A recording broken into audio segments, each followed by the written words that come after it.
करिश्मा। तो आज हम करने वाले हैं नया टॉपिक इंटीग्रल इक्वेशन। ठीक है, इसके पहले आपको थोड़ी थोड़ी इन्फॉर्मेशन होनी चाहिए ऑर्डिनरी डिफरेंशियल इक्वेशन के बारे में। ठीक है, इंटीग्रल इक्वेशन का नाम सुनते ही दिमाग में आता होगा व्हाट इज लाप्लास ट्रांसफॉर्मेशन, क्योंकि लाप्लास ट्रांसफॉर्मेशन का बहुत ज्यादा रोल रहता है इंटीग्रल इक्वेशन में। लेकिन इसका मतलब ये नहीं है कि बिना लाप्लास ट्रांसफॉर्मेशन के हम इंटीग्रल इक्वेशन कर ही नहीं सकते। ठीक है, लाप्लास ट्रांसफॉर्मेशन का यूज तो ऑर्डिनरी डिफरेंशियल इक्वेशन में भी है, लेकिन इसका मतलब ये तो नहीं कि बिना लाप्लास ट्रांसफॉर्मेशन के हम ऑर्डिनरी डिफरेंशियल इक्वेशन कर नहीं पाते। लाप्लास का बेसिकली यूज है इन इंटीग्रल इक्वेशन और डिफरेंशियल इक्वेशन के क्वेश्चंस को इजी करने के लिए, जो क्वेश्चन सॉल्व नहीं हो रहे हैं उनको सॉल्व करने के लिए। ठीक है, क्योंकि उसमें कुछ पर्टिकुलर मेथड्स होते हैं, चाहे ओडी हो या इंटीग्रल इक्वेशन हो, उसी पे बेस्ड हमें क्वेश्चन सॉल्व करने होते हैं। अब उन पर बेस्ड हर क्वेश्चन सॉल्व नहीं हो रहा होता है या फिर विद इन टाइम नहीं सॉल्व हो रहा होता है, बहुत ज्यादा टाइम कंज्यूमिंग होता है, इसलिए हम पढ़ते हैं लाप्लास ट्रांसफॉर्मेशन। लेकिन ये जरूरी नहीं है कि हमें लाप्लास ट्रांसफॉर्मेशन आएगा तभी हम ओडी या इंटीग्रल के क्वेश्चन कर पाएंगे। ठीक है, तो सबसे पहली बात तो ये कि लाप्लास नहीं आता है तब भी हम इंटीग्रल इक्वेशन और ऑर्डिनरी डिफरेंशियल इक्वेशन के क्वेश्चन सॉल्व कर सकते हैं, बिल्कुल कर सकते हैं। तो अभी हम बात कर रहे हैं इंटीग्रल इक्वेशन के बारे में। ठीक है, तो हम इंटीग्रल इक्वेशन का पहले सब कुछ पढ़ेंगे, लाइक इसके टाइप्स क्या होते हैं, ठीक, इसका क्लासिफिकेशन क्या है, कितने टाइप के कर्नल होते हैं, या हम इनको कैसे सॉल्व करेंगे, शॉर्ट ट्रिक क्या है या प्रॉपर मेथड क्या है।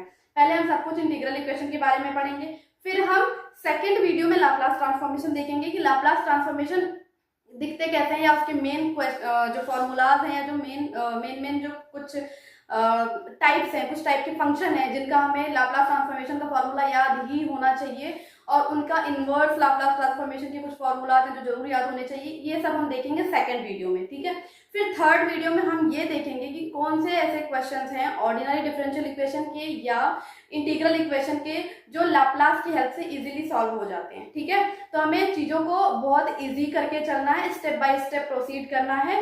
मैं ये मान के चलूंगी कि आपको ऑर्डिनरी डिफरेंशियल इक्वेशन के बारे में कुछ इन्फॉर्मेशन या है होनी चाहिए, क्योंकि हम बीएससी फर्स्ट सेमेस्टर से ही हम पढ़ने लगते हैं कि हाँ ऑर्डिनरी डिफरेंशियल इक्वेशन क्या होता है, तो उतना तो आपको पता होगा ही। ठीक है, तो मैं पूरा ऑर्डिनरी डिफरेंशियल इक्वेशन पढ़ाने के बाद लाप्लास का यूज नहीं बताने वाली हूँ, आपको डायरेक्ट बताने वाली हूँ कि लाप्लास का यूज ऑर्डिनरी डिफरेंशियल इक्वेशन के किस टाइप वाले क्वेश्चंस में है।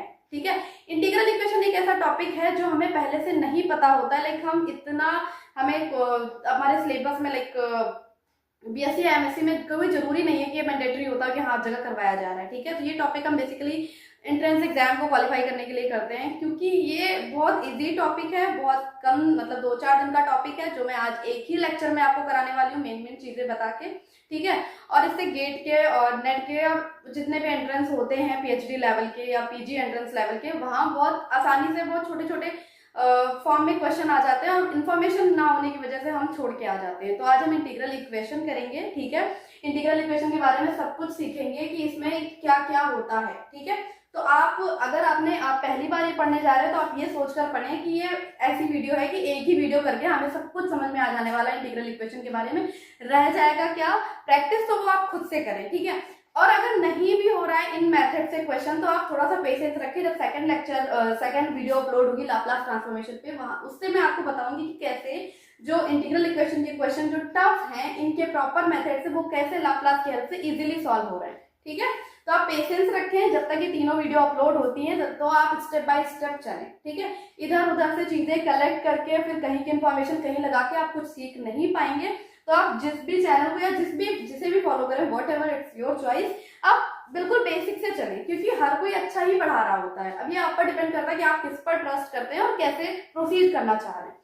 तो अगर आप ये वीडियो पहली बार देखने जा रहे हैं इंटीग्रल इक्वेशन पर, तो पेशेंस रखना, मैं विद इन वीक तीनों वीडियो इस पर जितनी हैं मैं सब अपलोड करने वाली हूँ, जिससे आपका कॉन्सेप्ट बहुत अच्छे से क्लियर होगा और आपको इधर उधर नहीं भटकना पड़ेगा कि लाप्लास पहले पढ़ना है या बाद में पढ़ना है या नहीं पढ़ना है, तो क्या लॉस होंगे। ठीक है, लॉस तो कुछ है ही नहीं है, हम चीजें पढ़ते हैं चीजों को आसान करने के लिए। ठीक है, अदरवाइज हर सब्जेक्ट का अपना एक मार्जिन होता है, अपना एक प्रॉपर मेथड होता है, शॉर्ट ट्रिक नहीं भी होते हैं तब भी क्वेश्चन सॉल्व होते हैं। वो तो एंट्रेंस एग्जाम में एक टाइमर होता है, उस टाइम को ध्यान में रखते हुए क्वेश्चन सॉल्व करने होते हैं, इसलिए हमें जितने भी ज्यादा शॉर्ट ट्रिक पता होंगे उतना हमारे लिए अच्छा होगा। लेकिन अभी हम इंटीग्रल इक्वेशन पहली बार पढ़ने जा रहे हैं, तो हम देखेंगे कि इसका प्रॉपर मेथड क्या होता है, फिर हम इसके शॉर्ट ट्रिक एंड ऑल इस पर डिस्कस करेंगे।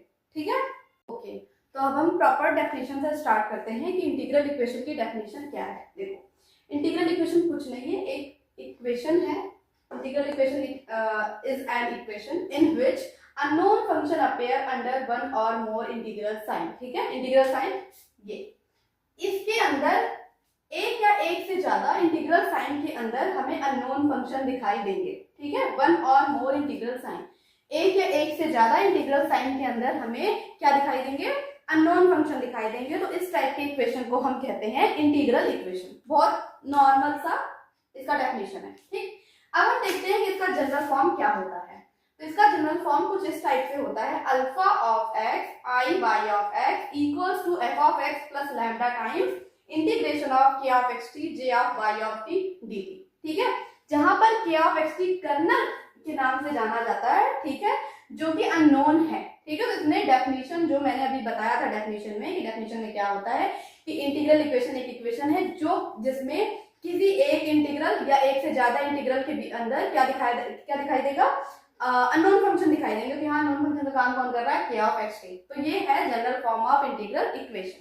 ठीक, अब अगर हम बात करें कि अगर हमें सब कुछ पढ़ना है, आप यहीं से डर जाएं कि जब इसका फॉर्म इतना बड़ा है तो इसके और ज्यादा इंफॉर्मेशन अगर कलेक्ट करेंगे तो वो कितना ज्यादा हो जाएगा, तो नहीं, फॉर्म ही है इतना डेंजर दिखने में। ठीक है, अभी हम एक एक चीज को अलग अलग करके जब पोस्टमार्टम करके जब हम क्वेश्चन कर रहे होंगे, ठीक है, इसके टाइप्स हम निकाल रहे होंगे, इसका क्लासिफिकेशन कर रहे होंगे, तो आप देखेंगे बहुत ज्यादा इजी है। ठीक, ओके, तो हम इसका क्लासिफिकेशन करेंगे इंटीग्रल इक्वेशन का। बेसिकली ये तीन टाइप से क्लासिफाई होते हैं, तीन चीजों पर डिपेंड होके।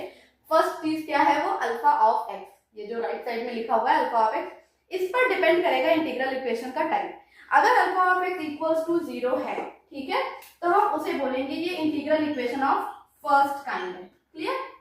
अगर alpha of x equals to c है, नॉट इक्वल्स टू 0, मतलब किसी कांस्टेंट के बराबर है, लेकिन अल्फा ऑफ एक्स किसी कांस्टेंट के बराबर है, जरूरी नहीं है कि वो कांस्टेंट किसी कांस्टेंट के बराबर है लेकिन वो कांस्टेंट 0 ना हो, 0 के अलावा कुछ और हो, तो हम उसे कहेंगे integral equation of second kind. Clear?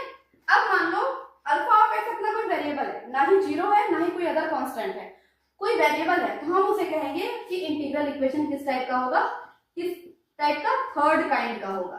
ठीक, तो जैसे आप ये कह रहे हैं कि डेफिनेशन है स्किप कर देंगे, कोई दिक्कत नहीं होगी, नहीं, डेफिनेशन बिल्कुल ध्यान से करना है, क्योंकि as it is question GATE के पीवाईक्यू में बने हुए हैं कि इसका टाइप ही बता दो, कुछ नहीं तो अल्फा ऑफ एक्स पे बेस्ड आ गया टाइप, या एफ ऑफ एक्स पे बेस्ड आ गया टाइप, या फिर फ्रेडहोल्म मतलब कि लिमिट पर बेस्ड आ गया टाइप, या तीनों को मिक्स करके पूछ लिया कि इसका काइंड बताओ, टाइप बताओ, है ना, सब कुछ।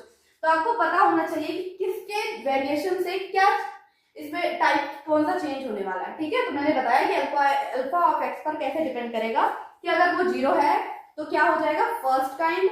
Alpha of x equals to c है, कोई कांस्टेंट अदर देन 0, तो हम उसे कहेंगे second kind of integral equation. और अगर अल्फा एक्स ना ही 0 है ना ही कोई और कांस्टेंट है, लाइक वेरिएबल है, तो हम उसे कहेंगे क्या है, थर्ड काइंड का इंटीग्रल इक्वेशन है। ओके, अब एफ ऑफ एक्स पे डिपेंड करेगा, ये जो फर्स्ट टर्म यहाँ पे लिखी हुई है f of x, based on F of x या तो 0 होगा, अगर एफ ऑफ एक्स 0 होगा तब, और f of x not equal to 0 होगा तब। जब एफ ऑफ एक्स 0 है तो इंटीग्रल इक्वेशन होमोजीनियस टाइप की होगी। ठीक है, और जब f of x not equal to 0 होगा तो integral equation non homogeneous type की होगी। ठीक है, अच्छा, अभी हम प्रॉपर एक चार्ट बना के देखेंगे। ठीक है, मैं भी टाइप आपको समझा दे रही हूँ कि किस टाइप में कौन सा वाला इंटीग्रल इक्वेशन बनेगा। ठीक है, अब मैं चार्ट बना के जब आपको बताऊंगी तो आपको चीजें और ज्यादा क्लियर हो रही होंगी। अब है कि बेस्ड ऑन लिमिट, लिमिट पर बेस्ड होंगे। यहाँ पे ये जो ओम जैसा दिख रहा है ना, ये मैंने लिमिट के लिए एक सिंबल दिया है आपको, कि अगर लिमिट फिक्स हो रही होगी, लाइक 0 to 1 हो रही होगी, तो हम कहेंगे उसे कि वो फ्रेडहोल्म इंटीग्रल इक्वेशन है। अच्छा, ये चीज, ये फॉर्म देखकर आपको अभी कंफ्यूज नहीं होना है कि फॉर्म कहाँ से आया। ठीक, मैं भी आपको जब क्लासिफिकेशन कर रही होंगी, लाइक जब आपको चार्ट बनवा रही होंगी अभी इसके जस्ट बाद, तब आपको समझ में आएगा कि ये कौन से वाले टाइप से निकल के आया, इसलिए ऐसा दिख रहा है। अभी के लिए बस इतना ध्यान रखो कि जब इंटीग्रल इक्वेशन में लिमिट फिक्स होगी, लोअर लिमिट तो हमेशा 0 रहने वाली है, फ्रेडहोल्म हो या वोल्टेरा हो। जब अपर लिमिट फिक्स रहेगी, लाइक 1 रहेगा, 1 ही रहेगा हमेशा, तो हम उसे कहेंगे फ्रेडहोल्म इंटीग्रल इक्वेशन है। और जब वेरी कर रहा होगा, लाइक अपर लिमिट x होगी, तो हम उसे कहेंगे वोल्टेरा इंटीग्रल इक्वेशन। कंफ्यूजन हो रही होगी कि हम याद कैसे रखेंगे कि फ्रेडहोल्म कौन सा है, कि फ्रेडहोल्म में चेंज हो रहा है कि वोल्टेरा में चेंज हो रहा है। मान लो आपको कंफ्यूजन हो रही है तो ध्यान रखो, नाम तो याद रहेगा एटलीस्ट। फ्रेडहोल्म है, फ्रेडहोल्म का first letter is F, it means कि फिक्स रहने वाला है उसमें लिमिट, और fix in the sense 0 to 1, क्योंकि लोअर लिमिट हमेशा 0 रहेगी, अपर लिमिट या तो 1 हो सकती है या तो x हो सकती है फ्रेडहोल्म और वोल्टेरा के केस में। तो जब अपर लिमिट 1 है मतलब कि फिक्स है, इसको चेंज नहीं कर सकते, ये फ्रेडहोल्म है। F for fix Fredholm, V for very Volterra, ठीक है। तो यहाँ पे जब लिमिट 0 तो लिमिट लोअर रहेगा, जब अपर लिमिट x है लाइक वेरी कर रही है तो उसे हम बोलेंगे वोल्टेरा इंटीग्रल इक्वेशन, ठीक है। इसके टाइप को देखकर आप मतलब ज्यादा कंफ्यूज ना हो कि ये कौन सा टाइप है, इसका भी फॉर्म याद करना पड़ेगा क्या, इसका फॉर्म नहीं याद करना। अभी मैं चार्ट बनवा रही हूँ, तो इसमें से इस वाले फॉर्म को जब हम क्लासीफाई करते हैं तब जाके ये तीनों टाइप बन रहे होते हैं, ठीक है। कंफ्यूज नहीं होना, बस इतना जितना मैं बता रही हूँ उतना ध्यान रखो। क्या कि जब लिमिट फिक्स है तो फ्रेडहोल्म है, जब लिमिट फिक्स नहीं है तो वो वोल्टेरा है। किस टाइप से फिक्स है किस टाइप से फिक्स नहीं, वो मैंने बता दिया कि अपर लिमिट चेंज हो रही होगी, लोअर लिमिट हमेशा 0 रहेगी, जब अपर लिमिट 1 है तो उसे फ्रेडहोल्म, जब अपर लिमिट x है तो उसे वोल्टेरा। अच्छा, अब आती है थर्ड टाइप की सिंगुलर इंटीग्रल इक्वेशन, ठीक है। सिंगुलर इंटीग्रल इक्वेशन में क्या होता है कि या तो लिमिट में अपर या लोअर में से कोई एक इनफाइनाइट होगा, ठीक है। पहला ये चेक करने का तरीका होगा कि दोनों में से, दोनों लिमिट में से, अपर या लोअर में से कोई एक इनफाइनाइट दिख जाए, तब हम उसे कह देंगे कि सिंगुलर इंटीग्रल इक्वेशन है। अदरवाइज क्या चेक करना है, एक चीज ये चेक कर लेना कि क्या कर्नल बाउंडेड है कि नहीं है डोमेन में। अगर कर्नल बाउंडेड अनबाउंडेड आ जाता है डोमेन में तो हम उसे कह देंगे कि वो भी सिंगुलर टाइप में जाएगा। कैसे, जैसे यहाँ पे g of x equals to लिखा हुआ है f of x plus 0 to x 1 upon x minus t का square g of t dt, ठीक है। तो इसमें एक लिमिट है 0, एक लिमिट है x, तो लोअर लिमिट में तो कुछ फर्क नहीं पड़ेगा, 1 अपॉन x माइनस 0 का स्क्वायर तो 1 upon x square g of t dt, ठीक है। जब हम अपर लिमिट टेंड करा के देखेंगे तो t की जगह x आएगा, तो x माइनस x 0 बाई मतलब 1 बाई 0 का मतलब इनफाइनाइट, अनबाउंडेड हो गया ना कर्नल, ये कर्नल का ही तो काम कर रहा है। ये इतना तो जनरल फॉर्म से आइडिया लग रहा होगा ना कि जो y ऑफ t में या j of y of t में जो मल्टीप्लाई होता है उसे हम कहते हैं k ऑफ xt। अभी इस पर एक अच्छी क्लास लगने वाली है, लाइक k ऑफ xt के टाइप सब पढ़ने वाले हैं कि ये जो कर्नल है ये कितने टाइप के होते हैं, ठीक है। तो कर्नल होते कौन है पहले तो ये जान लो, जो इंटीग्रेशन में j ऑफ yt के बराबर में जो होता है, ठीक है, प्रोडक्ट में जो होता है उसे हम कहते हैं कर्नल, ठीक है। तो जब kernel within domain unbounded आ रहा होगा तब भी हम कहेंगे कि वो सिंगुलर टाइप इंटीग्रल इक्वेशन है, और या तो फिर दोनों लिमिट्स में से मतलब अपर एंड लोअर लिमिट में से कोई एक इनफाइनाइट होगा, तब भी हम कहेंगे कि ये क्या है, सिंगुलर टाइप इंटीग्रल इक्वेशन है। कंफ्यूजन यहाँ हो रही है कि इस टाइप को हम कैसे याद रखेंगे कि ये तो कौन सा टाइप है, यहाँ जनरल फॉर्म तो कुछ और बताया गया था, ठीक है। यहाँ पे मैंने कुछ चीजें बताई ना, वहां से आया है ये, तो इस वाले बोर्ड पे अभी बस ये कंफ्यूजन का पार्ट है कि ये वाला टाइप हम कैसे याद करेंगे। तो अभी मैं चार्ट बनाने जा रही हूँ इनके क्लासिफिकेशन से, जो मैंने अभी बताया इसी को मैं चार्ट के थ्रू समझाऊंगी, तो आपको समझ में आएगा कि हाँ ये वाला फॉर्म कैसे आया, ठीक है। मोटी मोटी चीजें तो समझ में आ गई ना कि टाइप्स के डेफिनेशन क्या है कि किसी एक इंटीग्रल में जब अननोन फंक्शन या एक से ज्यादा इंटीग्रल में अननोन फंक्शन दिख रहे होंगे तो उसे हम कहेंगे कि इंटीग्रल इक्वेशन है, पहली चीज। दूसरा, इसका एक जनरल फॉर्म है। तीसरा, वो जनरल फॉर्म 3 चीजों पर डिपेंड करता है, 3 चीजों पर इसका क्लासिफिकेशन किया जा सकता है, अल्फा ऑफ एक्स पे, एफ ऑफ एक्स पे और लिमिट पे, जो कि मैंने करके दिखाया। अब हम देखेंगे कि जो इसमें ये वाले जो फॉर्म आए हैं ये फॉर्म हम कैसे याद रखेंगे, ठीक है। ओके, तो अब हमने अभी जितनी चीजें पढ़ी हैं, ठीक है, वो हम मैप के थ्रू देख लेते हैं। इससे क्या होगा ना कि चीजें बहुत ज्यादा थ्योरी की फॉर्म में नहीं याद करना है, बस आपको जब भी लगे कि कुछ कंफ्यूजन हो रही है आप ऐसा चार्ट बनाएं और आपको लग जाएगा कि हाँ यहाँ ऐसे था वैसे था, ठीक है। यहाँ मैंने कुछ भी नहीं लिखा है कि कौन से टाइप में बिलोंग करता है, कुछ भी आप खुद अभी देखेंगे, इसको वीडियो को पॉज करिए और आप खुद देखेंगे, आप अपने आप से निकाल पा रहे हैं कि हाँ कौन सा किस टाइप में बिलोंग कर रहा है, ठीक है। मैंने क्या कहा था कि इंटीग्रल इक्वेशन के टाइप बताए थे मैंने, कि वो कैसे क्लासिफिकेशन बताया था कि वो अल्फा एक्स पे डिपेंड करेगा, एफ ऑफ एक्स पे डिपेंड करेगा और लिमिट पे डिपेंड करेगा, ठीक है। तो यहाँ पे सबसे पहले देखिए इंटीग्रल इक्वेशन 2 टाइप के होते हैं, लीनियर इंटीग्रल इक्वेशन और नॉन लीनियर इंटीग्रल इक्वेशन। हमारा इंटरेस्ट रहने वाला है लीनियर इंटीग्रल इक्वेशन में, नॉन लीनियर से हमें कोई मतलब नहीं है, ठीक। लीनियर इंटीग्रल इक्वेशन या नॉन लीनियर, पहले तो ये दोनों टाइप कितने टाइप के होते हैं, फ्रेडहोल्म, वोल्टेरा और सिंगुलर। अब हमने कहाँ देखा था ये फ्रेडहोल्म, वोल्टेरा और सिंगुलर, ये हमने देखा था टाइप मतलब क्लासिफिकेशन ऑफ लिमिट किया था, जब हमने क्लासिफिकेशन बेस्ड ऑन लिमिट किया था तब हमने बताया था कि हाँ ये 3 टाइप के होते हैं, फ्रेडहोल्म, वोल्टेरा और सिंगुलर। तो लीनियर और नॉन लीनियर से ये 3 टाइप के निकले। ठीक, फ्रेडहोल्म में मैंने क्या बताया था कि लिमिट क्या होती है, अपर एंड लोअर दोनों फिक्स होती है, लाइक 0 to 1। ठीक है, लोअर तो दोनों में फिक्स है। वोल्टेरा में मैंने क्या बताया था कि लिमिट होती थी 0 to x, like v for variable. ठीक है, v फॉर, इसका फर्स्ट लेटर v है तो v मीन्स कि वेरी करेगा लिमिट, f मीन्स फिक्स रहेगा लिमिट। ये कोई याद नहीं करना है, मतलब ये कोई ऐसा कोई प्रॉपर डेफिनेशन नहीं है, बस मैं याद रहे चीजें उसके लिए बता रही हूँ कि अगर आप लिमिट में कंफ्यूज हो गए हैं कि फ्रेडहोल्म में लिमिट फिक्स रहती थी या वोल्टेरा में फिक्स रहती थी, उसके लिए मैं बता रही हूँ कि हाँ आप किस तरह से याद कर सकते हैं कि फ्रेडहोल्म इंटीग्रल इक्वेशन है तो फ्रेडहोल्म में फर्स्ट लेटर है f मीन्स फिक्स, वहां से आप याद कर सकते हैं। ठीक है, सिंगुलर इंटीग्रल इक्वेशन में मैंने क्या बताया था कि सिंगुलर इंटीग्रल इक्वेशन में या तो अपर या तो लोअर दोनों में से कोई एक या दोनों ही इनफाइनाइट होंगे। पहला तो ये चेक करने का तरीका हुआ, तो हम उसे कह देंगे कि वो सिंगुलर है। दूसरा क्या कि नहीं, लिमिट तो इनफाइनाइट नहीं है लेकिन वो विद इन डोमेन, जो गिवन डोमेन है उसमें कर्नल अनबाउंडेड हो रहा है, तब भी हम कहेंगे कि अपना सिंगुलर इंटीग्रल इक्वेशन बनेगा वो। ठीक, ये मैंने चीजें अभी पीछे बताई हैं, ये बस मैं चार्ट के थ्रू आपको रिवाइज करवा रही हूँ कि आप कैसे अपने नोट्स बनाएं कि वो आपको हमेशा याद रहे। ठीक, अब हम देखेंगे सिंगुलर की बात खत्म यहाँ से, अब हम फ्रेडहोल्म और वोल्टेरा की क्लासिफिकेशन की तरफ बढ़ रहे हैं। वहां पे हमने इकट्ठा देखा था कि alpha x, f of x और लिमिट पर बेस्ड क्लासिफिकेशन। यहाँ हम देख रहे हैं कि सिंगुलर को तो कोई लेना ही देना नहीं है कि उसमें अल्फा एक्स क्या हो रहा है या एफ ऑफ एक्स क्या हो रहा है। ठीक है, वोल्टेरा और फ्रेडहोल्म को फर्क पड़ेगा कि ये कौन से टाइप में बिलोंग करने जा रहा है, अल्फा एक्स और एफ ऑफ एक्स से। ठीक है, फ्रेडहोल्म और वोल्टेरा में क्या है कि जब अल्फा एक्स 0 है या c है अदर देन 0 या वेरिएबल है तो ये चेंज होंगे, लाइक 0 है तो फर्स्ट काइंड, c है तो सेकंड काइंड, वेरिएबल है तो थर्ड काइंड। ये आपका काम है कि आप ये चार्ट बनाएं और वो चीजें जो मैंने पीछे मेंशन कराई है या जो मैं अभी बता के चल रही हूँ वो आप लिखें, क्योंकि इससे आपकी मेमोरी अच्छी होगी। ठीक है, मुझे तो याद है, आप अपना देखें। ओके, थर्ड क्या है कि अच्छा ये ऐसा नहीं है कि हम सबके लिए एफ ऑफ एक्स 0 और नॉन 0 चेक करेंगे, नहीं, इनका काम खत्म, ये अपनी अपनी दुनिया में गए। अब हम इनका क्लासिफाई करने जा रहे हैं उन वाले अल्फा एक्स का जो किसी कांस्टेंट के इक्वल थे अदर देन 0, तो वो और 2 बार में क्लासिफाई होंगे। उसके लिए हम एफ ऑफ एक्स और एफ ऑफ एक्स 0 और नॉन 0 चेक करेंगे।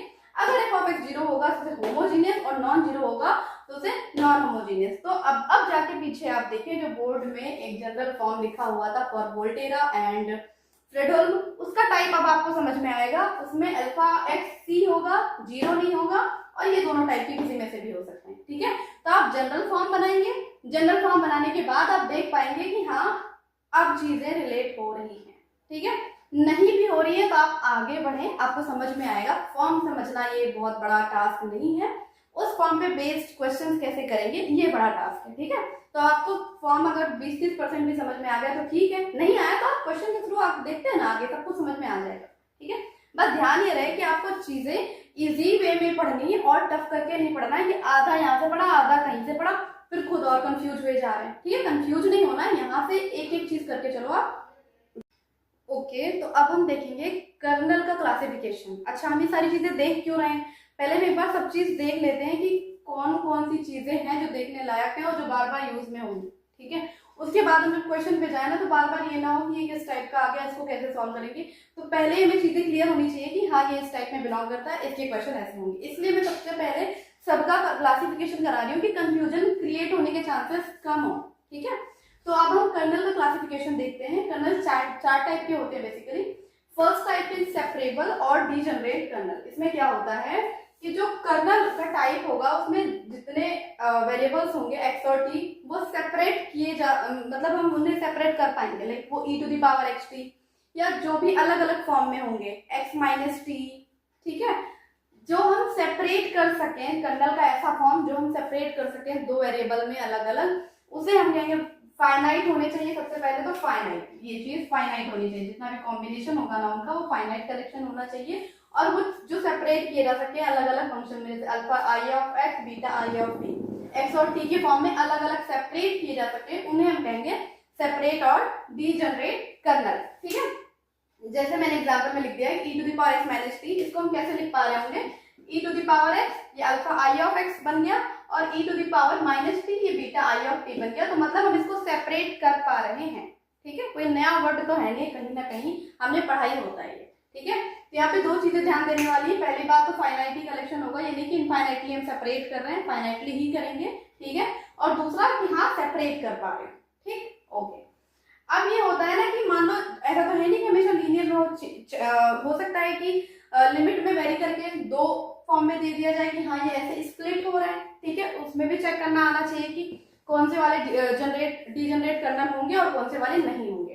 तो नोट में ये है कि if k of xt is in 2 और मोर देन 2 वेरिएबल, जब कर्नल 2 या 2 से ज्यादा वेरिएबल में होगा तो हम कर्नल को बोलेंगे कि ये नॉन डीजनरेट कर्नल है, इसको हम नॉन डीजनरेट कर्नल की कैटेगरी में रखेंगे। कैसे? मान लो कोई कर्नल ऐसा है कि जिसमें e to the power x किसके लिए बिलोंग करेगा, 0 टू t के लिए, मतलब x की वैल्यू जब 0 से t के बीच में है तो उसमें कर्नल की वैल्यू है e to the power x, और जब x की वैल्यू t से 1 के बीच में है तो उसके लिए कर्नल की value e to the power minus t। तो हम इस टाइप के कर्नल को बोलेंगे कि ये नॉन डीजनरेट कर्नल है। नोट क्या है कि जब कर्नल 2 या 2 से ज्यादा वेरिएबल में आएगा, ठीक है, 2 और more than 2 variable, then k of xt is called non degenerate, ठीक, ओके।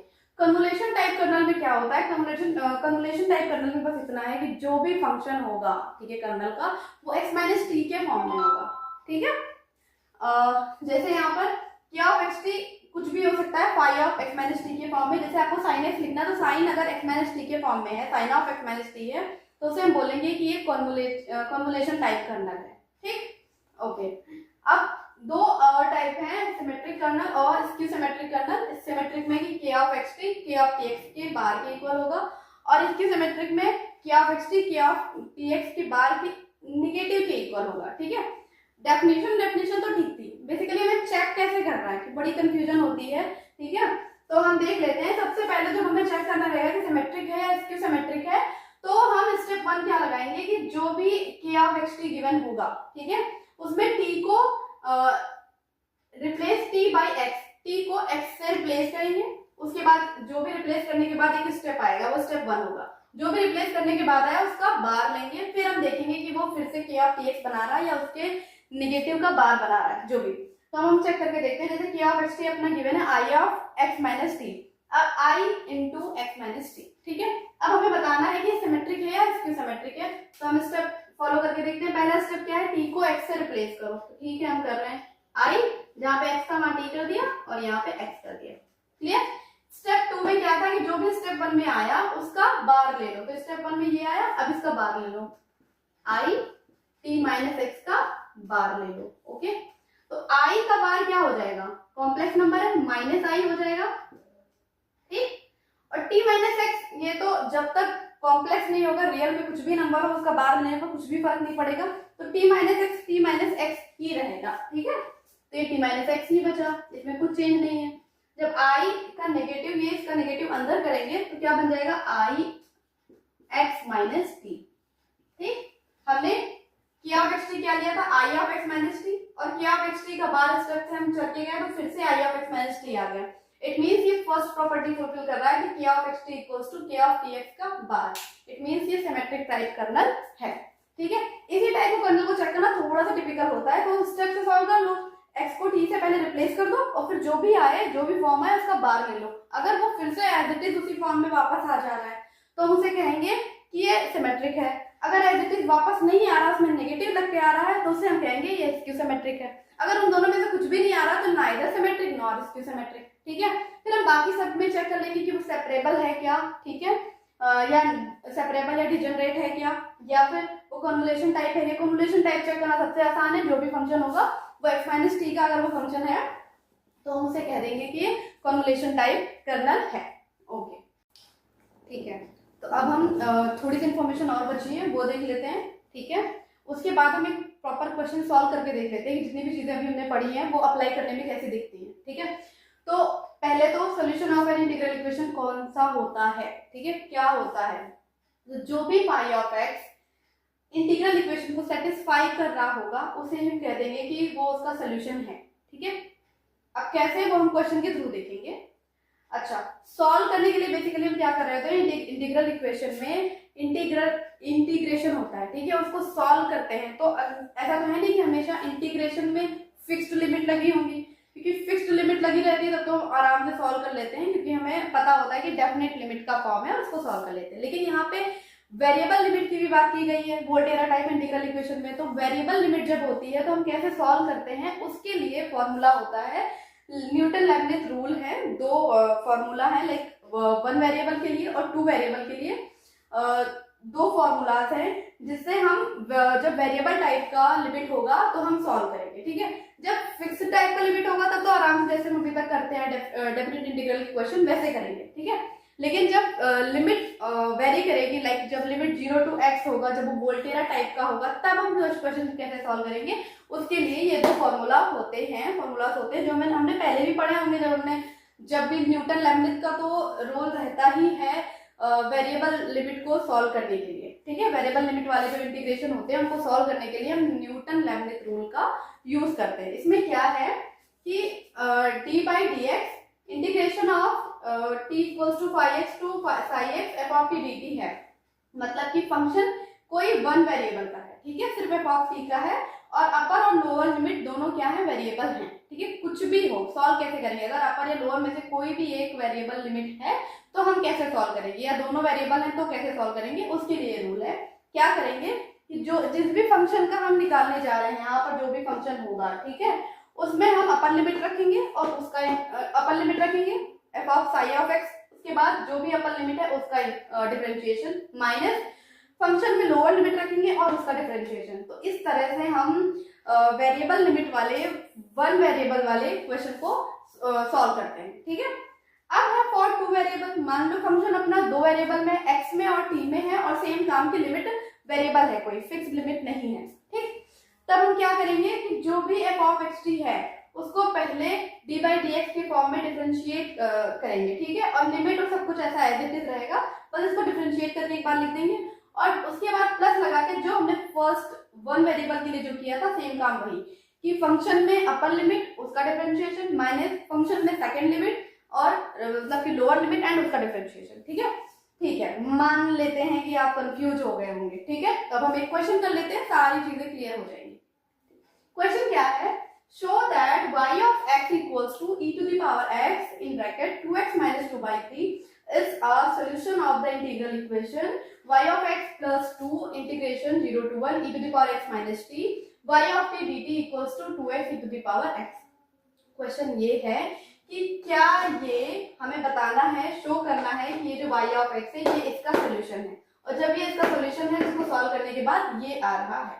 ठीक, तो हम इस वाले y of x को इस इंटीग्रल इक्वेशन पे रखेंगे और सॉल्व करने के बाद देखेंगे क्या वो आ रहा है। अगर वो आ रहा है इट मीन सेटिस्फाई कर रहा है, इट मीन वही इसका क्या हो जाएगा, सोल्यूशन हो जाएगा, जो हमने यहाँ पे डेफिनेशन में अभी पढ़ा था कि जो function phi of x integral equation को सेटिस्फाई करेगा वही उसका सोल्यूशन हो जाएगा। ठीक, ठीक है, सबसे पहले हमने क्या देखा था, टाइप्स देखे थे, क्लासिफिकेशन देखे थे। मैंने कहा था कि गेट में ऐसे क्वेश्चन आते हैं क्लासिफिकेशन पे, तो अब मैंने अलग से एग्जांपल तो किया नहीं था। यहाँ देख लेते हैं कि ये किस काइंड का है और ये होमोजीनियस या नॉन होमोजीनियस है, फ्रेडहोल्म या वोल्टेरा है, सब कुछ इस वाले क्वेश्चन में हम देख लेते हैं। ठीक है, तो पहले इसको जनरल फॉर्म में अगर हम चेंज करें तो y of x equals to हो जाएगा, ऑलरेडी 2x e की पावर x गिवन है, तो -2 0 to 1 e to the power x minus t y of t dt।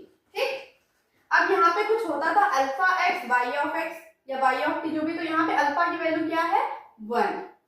ठीक, मैंने बताया था कि जब अल्फा की वैल्यू अल्फा ऑफ एक्स 0 होगा तो फर्स्ट काइंड, 0 के अलावा कोई भी कांस्टेंट होगा तो सेकंड काइंड, ठीक है, और वेरिएबल होगा तो वो थर्ड काइंड। तो यहाँ पे अल्फा एक्स की वैल्यू क्या है, 1। जब अल्फा एक्स की वैल्यू 1 है इट मींस क्या है, ये है अपना सेकंड काइंड। ओके, उसके बाद बात हुई थी एफ ऑफ एक्स पे। एफ ऑफ एक्स का काम ये कर रहा है, f of x equals to कितना गिवन है, 2x e की पावर x, मतलब कि 0 नहीं है। एफ ऑफ एक्स कितना गिवन है, 2x e की पावर x, जब 0 नहीं है तो ये क्या है, नॉन होमोजीनियस है। ठीक, उसके बाद मैंने बताया था कि जब लिमिट फिक्स होगी, लाइक लोअर लिमिट तो हमेशा 0 होगी, जब अपर लिमिट 1 है तो वो फ्रेडहोल्म इंटीग्रल इक्वेशन है, फ्रेडहोल्म टाइप इंटीग्रल इक्वेशन है, और जब अपर लिमिट x है तो वो वोल्टेरा टाइप इंटीग्रल इक्वेशन है। और सिंगुलर के लिए फर्दर और बात करी थी हमने कि या तो अपर या लोअर में से कोई एक या दोनों इनफाइनाइट हो, या फिर within domain kernel unbounded आ जाए, ठीक है। तो यहाँ पर लिमिट तो फिक्स है, तो लिमिट क्या है अपनी 0 to 1, इट मीन फिक्स है, तो इसे हम क्या कह देंगे फ्रेडहोल्म इंटीग्रल इक्वेशन, ठीक। उसके बाद हमने क्लासिफिकेशन ऑफ क्या पढ़ा था, क्लासिफिकेशन ऑफ कर्नल पढ़ा था, जिसमें हमने 4 टाइप के देखे थे। पहला था डीजनरेट मतलब सेपरेबल और डीजनरेट कर्नल, सेकंड था कन्वोल्यूशन, थर्ड था सिमेट्रिक और सिमेट्रिक और फोर्थ था स्क्यूसिमेट्रिक, ठीक है। तो हम देखते हैं e to the power x minus टी, तो e to the power x और e to the power t दोनों को अलग अलग कर पा रहे हैं, इसलिए क्या है ये डीजनरेट या सेपरेबल टाइप है। अच्छा, e to the power x minus t, मैंने ये भी कहा था कि अगर कोई फंक्शन x माइनस टी के फॉर्म में है तब हम उसे कन्वोल्यूशन टाइप कहेंगे, तो ये डीजनरेट कर्नल भी है और कन्वोल्यूशन टाइप कर्नल भी है। ऐसा नहीं है कि कोई एक फंक्शन किसी एक टाइप का ही कर्नल हो सकता है, ऐसा भी है कि कोई एक कर्नल 3 टाइप के या चारों टाइप के हैं, ठीक है। तो ये नहीं कह सकते कि ये तो डीजनरेट कर्नल हो गया तो अभी कन्वोल्यूशन कैसे हो जाएगा, नहीं, ये दोनों की प्रॉपर्टी फुलफिल कर रहा है, तो ये दोनों टाइप का कर्नल है, ये कन्वोल्यूशन भी है और ये ये कन्वोल्यूशन भी है और ये डीजनरेट भी है, ठीक। तो अब हमने सारी चीजें देख ली ना, जो हमने पढ़ा था और हमने देखा नहीं था किसी क्वेश्चन के थ्रू, वो हमने यहाँ पे देख लिया।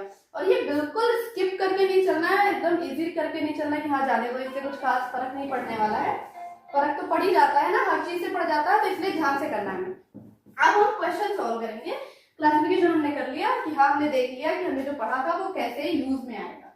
अब हम देखेंगे कि जो क्वेश्चन है, जो एज इट इज क्वेश्चन है, हम इसको सॉल्व करेंगे और देखेंगे कि क्या ये इसका इंटीग्रल इक्वेशन का सॉल्यूशन बन पा रहा है, ये जो गिवन है या नहीं, ठीक। ओके, तो सॉल्व करना स्टार्ट करते हैं। हमें ये वाला सॉल्व करके वो लाना है, ठीक है, जिसमें y ऑफ x की वैल्यू क्या यूज करना है, e to the power x into 2x minus 2/3, y of x की वैल्यू यूज करो। यहाँ से हम क्वेश्चन सॉल्व करने जा रहे हैं। y ऑफ x की जगह हम रखेंगे e to the power x 2x minus 2/3, ठीक है, plus 2, okay, 0 to 1 e to the power x minus t, okay, y of t, y of x की वैल्यू ये है, तो y of t की वैल्यू यही होगी, बस जहां पे वेरिएबल x है वहां पे हम t यूज करेंगे। यहाँ पे हो जाएगा e to the power t 2t minus 2/3, okay, और उसके बाद यहाँ पर क्या था dt, ठीक, e to the power x minus t इसका हो गया, y of t की जगह ये पूरी वैल्यू। अब हम इसको सॉल्व करते हैं। हमने जो हमें बताया गया था क्वेश्चन में कि ये इसका सॉल्यूशन है इस इंटीग्रल इक्वेशन का, तो हमने वो एज इट इज क्वेश्चन में रख दिया। अब हम सॉल्व करके देखेंगे, ठीक। जब हम इसको सॉल्व कर रहे हैं तो देखो यहाँ पे क्या बन जाएगा, यहाँ बन जाएगा e to the power x 2x minus 2 e to the power x/3, कुछ नहीं हुआ, बस मैंने सॉल्व किया, इसको मल्टीप्लाई कर रहा है, ओके। यहाँ पर अब देखो प्लस 2, ये लिमिट ऐसे रहना, तो 0 to 1 e to the power x minus e to the power x minus t, ठीक है, ओके। और यहाँ पर e to the power t, यहाँ पर हो जाएगा 2t e की पावर t माइनस 2/3 e की पावर t, क्लियर। अब हम e की पावर t का अंदर मल्टीप्लाई करेंगे, पूरा x माइनस t का मल्टीप्लाई करके देखेंगे, तो e to the power x 2x minus 2 e to the power x/3 plus 2, okay, 0 to 1। एक काम करते हैं, इधर का पोर्शन रफ कर देते हैं, या फिर मैं अभी बचा लेती हूँ क्योंकि अभी इस पर बेस्ड कोई क्वेश्चन नहीं किया है, ठीक है, तो अभी रहने दो। यहीं से करते हैं, e to the power x minus टी का अंदर मल्टीप्लाई करेंगे तो हो जाएगा 2 e to the power x t, और e to the power minus t से प्लस टी कैंसिल हो जाएगा, तो यहाँ बचेगा अपना, बस साफ साफ लिख लेते हैं, बहुत कंफ्यूजन क्रिएट हो जाएगी, ओके। कुछ पोर्शन तो रख कर ही सकते हैं, ये पोर्शन रख सकते हैं, ठीक है, वहां से लेते हैं।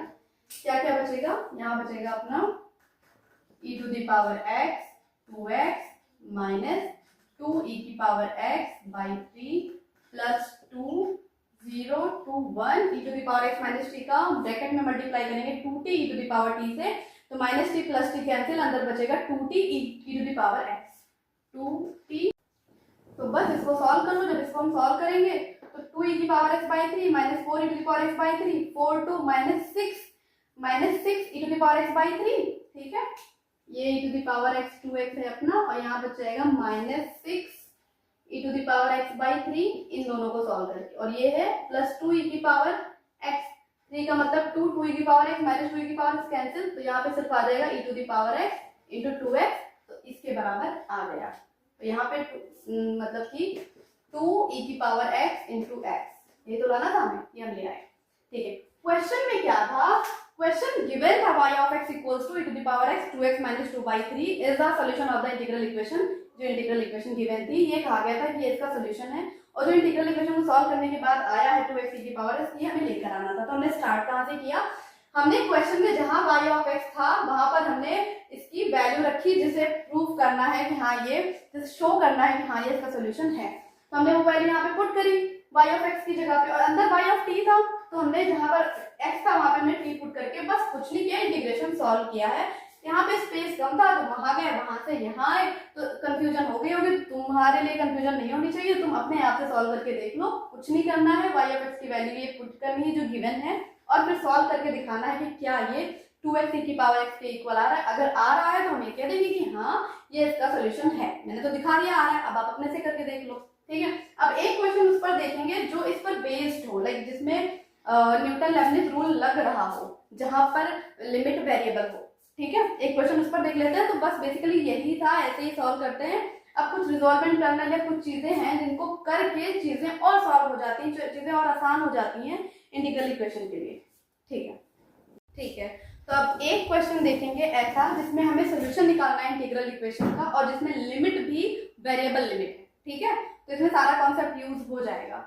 मैंने बताया था कि जब इंटीग्रल इक्वेशन को जब हम सॉल्व करेंगे, सोल्यूशन की बात करेंगे, तो बेसिकली इंटीग्रल इक्वेशन में एक इंटीग्रल गिवन होगा और उसको सॉल्व करना है, तो इंटीग्रल को हटाने के लिए डिफरेंशिएशन करते हैं। ठीक है, और जब डिफरेंशिएशन इन द सेंस अगर लिमिट अपनी होती fix, like 0 to 1, 0 to x y z, तो हम क्या करते, सॉल्व करते जैसे हम करते हैं डेफिनेट इंटीग्रल को। लेकिन जब ऐसी लिमिट होती है वेरिएबल लिमिट, तो हम उसको डिफरेंशिएट करके सॉल्व करेंगे। बेसिकली हमें इंटीग्रेशन हटाना है। ठीक है, इंटीग्रेशन हटाने का सीधा सा तरीका है डिफरेंशिएशन करना है। ठीक है, ओके, तो जब यहाँ पे हम इसको सॉल्व करेंगे कि इसका इंटीग्रल इक्वेशन क्या होने वाला है, तो हम इसको क्या करेंगे, इंटीग्रेट करेंगे, सॉरी डिफरेंशिएट करेंगे विद रिस्पेक्ट टू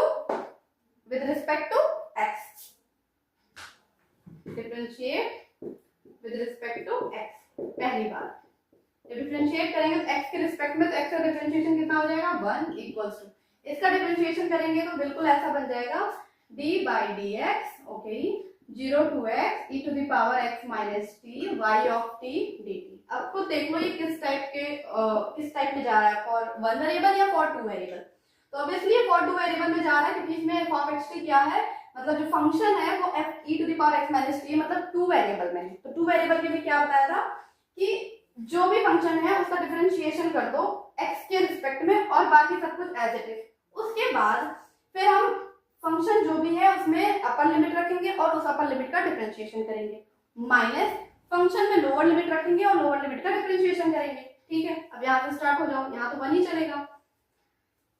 ठीक है, मान लो इधर भी अभी हमने कुछ नहीं किया, डी बाई डी एक्स करना है, किसका, x का। x का क्या हो जाएगा 1, और इसका जब करेंगे तो क्या हो जाएगा, as it is 0 to x, इसका e to the power x minus t का x के रिस्पेक्ट में डिफरेंशिएशन करेंगे तो क्या आएगा, e to the power x minus t ही आएगा। ठीक है, उसके बाद y ऑफ t dt, इससे कुछ मतलब नहीं है, एज इट इज आएगा। ठीक है, प्लस अब हम इसमें अपर लिमिट रखेंगे, तो अपर लिमिट जब हम रखेंगे तो e to the power x minus x कितना हो जाएगा, 0। ठीक है, यहाँ पर क्या बचेगा, सिर्फ y ऑफ x बचेगा। ठीक, क्योंकि e to the power x minus x कितना हो जाएगा, 0, लिख देते हैं proper, e to the power x minus x, f of psi of x into f of psi of x किया तो ये सारा हो गया, into psi dash of x, x का साई डैश करेंगे तो कितना आ जाएगा, 1, मतलब x का डिफरेंशिएशन करेंगे तो 1, प्लस लोअर लिमिट रखेंगे तो 0, x की जगह पे कितना रखेंगे हम, सॉरी t की जगह कितना रखेंगे, 0, तो वो आ जाएगा e to the power x into y of 0 dt, और जब 0 को डिफरेंशिएशन करेंगे तो फिर से 0 आ जाएगा, तो अल्टीमेटली सारा 0 हो जाएगा।